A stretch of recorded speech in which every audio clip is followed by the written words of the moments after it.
जुनैद साहब, अब यही दो तीन जो सिनारियोज हैं वही मुमकिन नजर आ रहे हैं। या तो सरेंडर कर दिया, जैसे कि ट्रंप ने बोला कंप्लीट सरेंडर, या फिर उनको रास्ते से हटा दिया जाएगा और रजा पहलवी या किसी और को वहां पर इंस्टॉल किया जाएगा। उनके पास ऑप्शंस क्या है? देखिए, मैं एक चीज़ बता दूं कि तालिबान के बाद हामिद करजई को लेकर के आ गए ये अफगानिस्तान में, और उसके बाद क्या हुआ अभी बात आई थी सामने।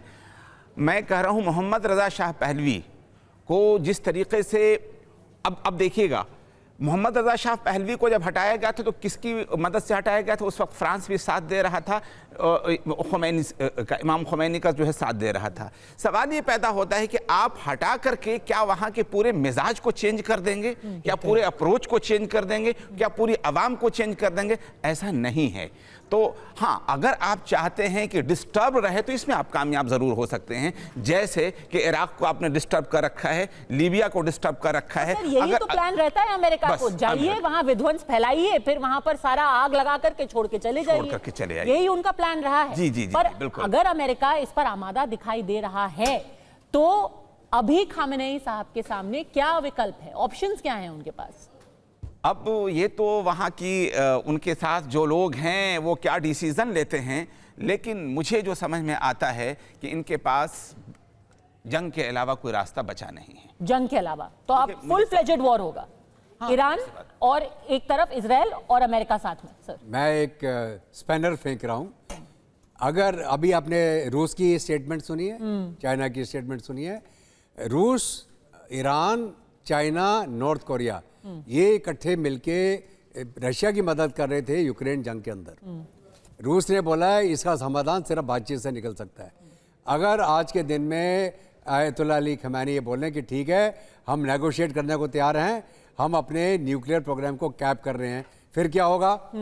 अगर मैं बोल रहा हूँ स्ट्रेटेजिक मूव, ओके ठीक है, अगर आप इतने इकट्ठे हो रहे हैं हम नेगोशिएट करते हैं। हम नेगोशिएशन होगा क्या? वो तो कह रहे हैं कि अपना न्यूक्लियर फैसिलिटी खत्म कर दो। मैं तो आपको ऑप्शन दे रहा हूँ ना। अगर खमैनी बोलते हैं ठीक है हम न्यूक्लियर डील को कैप करते हैं, तो सुलह, हम जंग बंद कर रहे हैं, तो फिर अमेरिका क्या करेगा?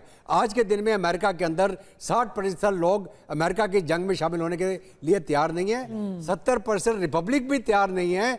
लोग प्रेशर कौन कर रहे हैं? जो ज्यूज हैं, जो बिजनेसमैन हैं, जो ट्रंप की क्वार्टरी में हैं, वो लोग ट्रंप को पुश कर रहे हैं। सोचिए, जो उनके बिल्कुल उनसे जो जुड़े हुए थे, टकर कार्लसन जैसे लोग थे, आज वो कह रहे हैं कि अमेरिका को क्यों धकेल रहे हैं आप जंग के अंदर। बिल्कुल। और जो स्टेटमेंट दिया है ट्रंप ने भी, अगर आप बड़े ध्यान से सुने इसको, ट्रंप को बैकिंग कौन करता है? जितने बड़े बिलियनर्स हैं, एपैक जो उनका पूरा लॉबिंग ग्रुप है, उसमें 1/3 ज्यूज हैं। तो कोई तरीका ही नहीं है। और नेतन्याहू शुरू से पुश कर रहा है अमेरिका को इसके ड्रॉ इन करने के लिए इस युद्ध के अंदर। कहीं ना कहीं ये ट्रंप की जो नेगोशिएशन की स्टेटमेंट थी, उन्होंने बोला अनकंडीशनल सरेंडर।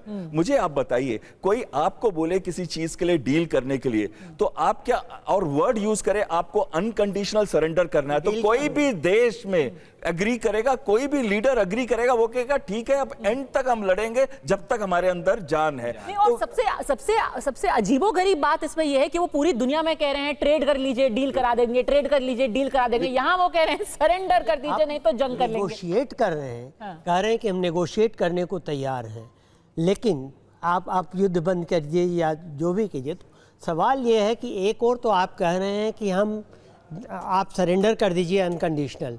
अगर ईरान सरेंडर कर देता है तो ट्रंप नेगोशिएट क्या करेंगे? क्या करेंगे? और ये दोनों अलग अलग चीजें हैं। और सबसे बड़ी बात है, ईरान ने कहा था 2 दिन जब लड़ाई हुई थी, उसके बाद उन्होंने कहा था कि हम डील के लिए तैयार हैं अगर इजराइल रुक जाए तो।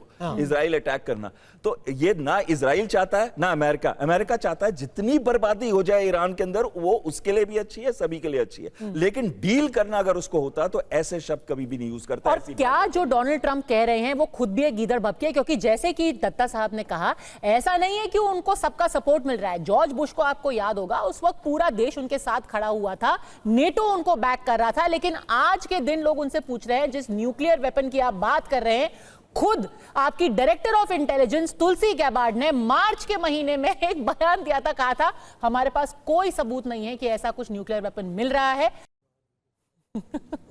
तो गजब तो ये है, उनसे पूछा गया आपकी डायरेक्टर ऑफ इंटेलिजेंस बोल रही है त्रिपाठी सर कि कोई अभी न्यूक्लियर वेपन नहीं, मुझे नहीं पता, मेरे को नहीं फर्क पड़ता वो जो भी बोल रही है। देखिए ऐसा है कि ट्रम्प जो है वो एक बिजनेसमैन है, डील मेकर है।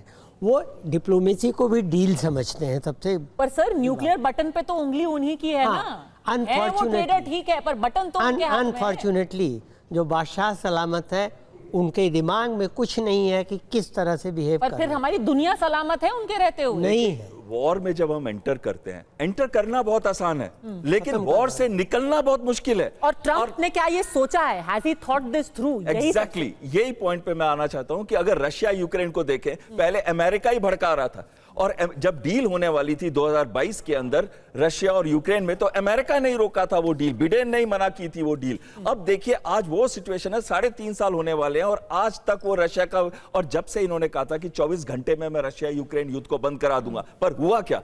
इतना भीषण हो गया आज के टाइम में, कीव की बर्बादी हो चुकी है और अर्थव्यवस्था की बर्बादी हो गई है। और सबसे बड़ी बात यह है कि अब जब जंग का मंजर पूरी दुनिया के सामने है, सबसे बड़ा सवाल जो लोग पूछ रहे हैं वो ये है कि क्या डोनाल्ड ट्रंप को पता भी है कि आने वाले सालों में अगर वो जंग शुरू करते हैं तो उसका असर सिर्फ अमेरिका, ईरान या इजराइल नहीं, पूरी दुनिया पर क्या हो सकता है। इस खबर पर हमारी नजर बनी रहेगी। आप सबका आड़ी में हमसे जुड़ने के लिए बहुत बहुत धन्यवाद।